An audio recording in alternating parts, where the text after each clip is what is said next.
There have been many golden ages throughout history, which are defined as periods of peace, prosperity, and happiness. Early Greek and Roman poets used the phrase to describe points in history where art, science, and philosophy thrived, and where economic growth was unparalleled. However, while many thrived during these periods, especially the upper class, others were dramatically poorer, working hard for very little in return. Poverty was common during the Gilded Age and the Renaissance, and overtaxed peasants were struggling to keep the metaphorical lights on during the Enlightenment. So today, we're taking a look at what it was like to be poor during history's golden ages. But before we get started, be sure to subscribe to the Weird History channel. After that, leave a comment and let us know what other historical periods you would like to hear about next. Okay, they say money can't buy happiness, but maybe watching this video can. Following the Middle Ages and the nearly 200 million lives lost to the Black Death, the period known as the Renaissance emerged in Florence, Italy. The Renaissance, which is French for rebirth, took place between 1600 in Europe, as the feudal system began to crumble and explorers discovered new continents, resulting in the growth of the economy and development of technology such as printing and gunpowder. Ideas flourished, and artists like Leonardo da Vinci and Michelangelo created masterpieces when they weren't busy doing karate and crushing pizzas. During the Renaissance, a person's class was determined by their income, job, and level of government power. Those factors also determined what sort of food they ate and the clothes they wore. Additionally, there was no job security for unskilled workers. If their performance wasn't up to snuff, or they didn't satisfy their employers in some other way, their pay would be cut, or they would simply be fired. Back then, unskilled labor had no unions or guilds to help them out.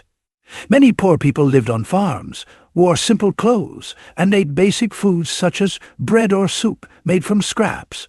Their homes were usually very small, sometimes only having one room. The reality was vastly different from the image conjured by most Renaissance-era art.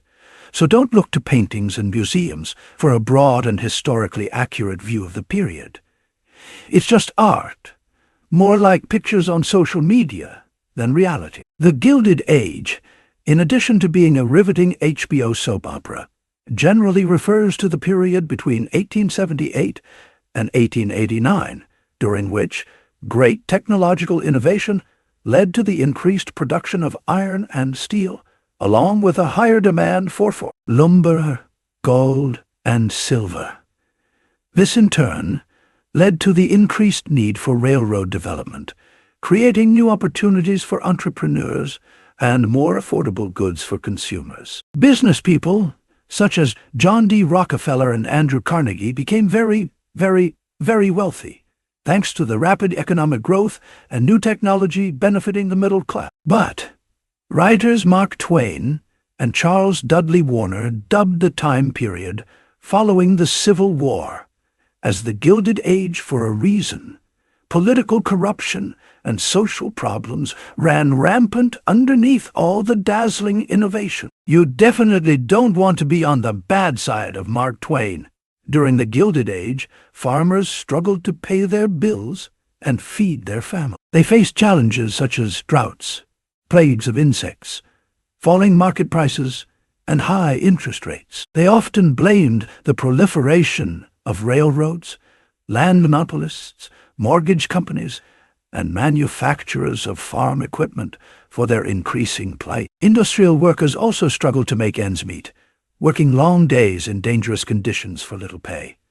From the bottom of the heap's perspective, the Gilded Age was harrowing. Meanwhile, industrialists and financiers built some of the most decadent homes in American history, but we did get some cool trains out of it. The Belle Époque in France lasted from the end of the Franco-Prussian War in 1871 to the start of World War I in 1914. During this period, people were optimistic, and there was peace, economic expansion, and many technological, scientific, and cultural improvements.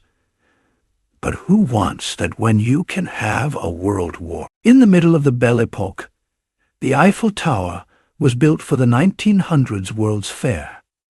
The Moulin Rouge Cabaret entertained audiences. Haute couture was developed. And all of these iconic French pieces of ingenuity became emblematic of the period. Additionally, the Art Nouveau movement took hold, featuring artists such as Paul Gauguin, Henri Matisse, and Pablo Picasso, all of whom are considered some of the most boundary-pushing and influential artists too. But can they puncture a Capri Sun? Use box on the first try? You probably saw this butt coming from a mile away.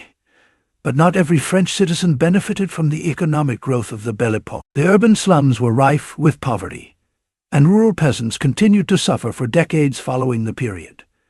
According to a study conducted in 1882, 27% of Parisians were upper or middle class, while 73% were considered poor. Much of the lower classes lived in small quarters, were paid very little, and had to endure awful working conditions, and were not very healthy. C'est très mal, n'est-ce pas? In this period, many in the lower classes were left out of the rapid expansion and struggled to survive, while upper classes celebrated cultural things like artistic achievement. Take that, Picasso! Also referred to as the Age of Reason. The Enlightenment took place from 1685 to 1815.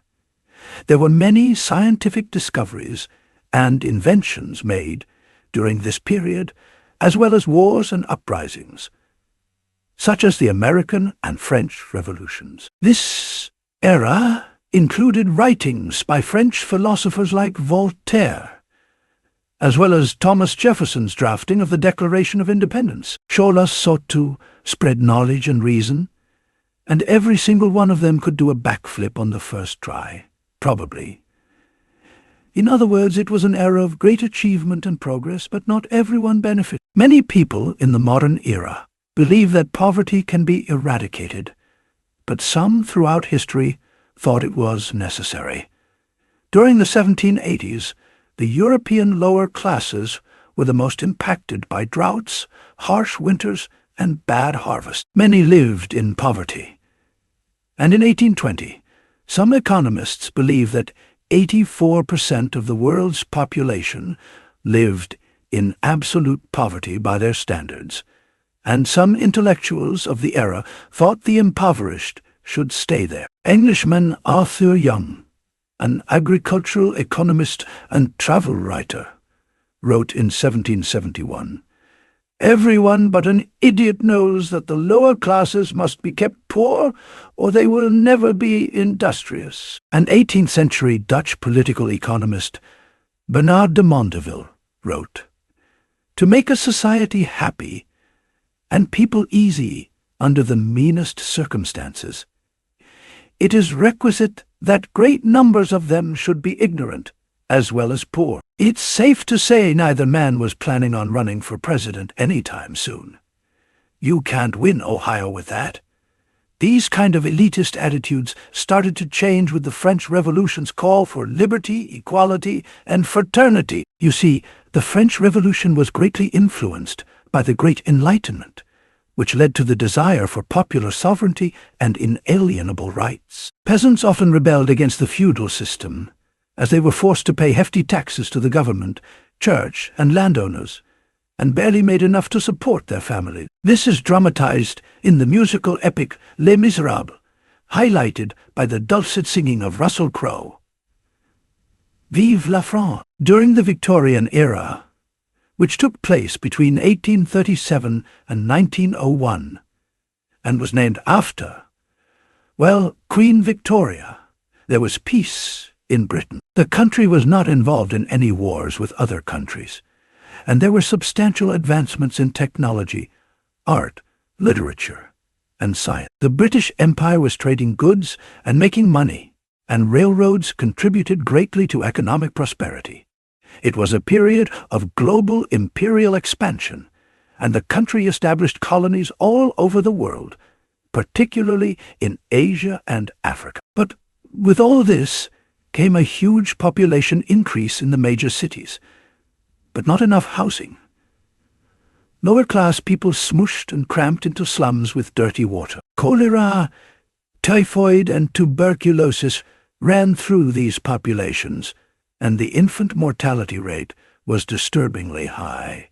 Writer Kello Chesney described these slums as crannies of obscure misery. Thought that was a Panic at the Disco song. And if a kid wasn't dying, they were working.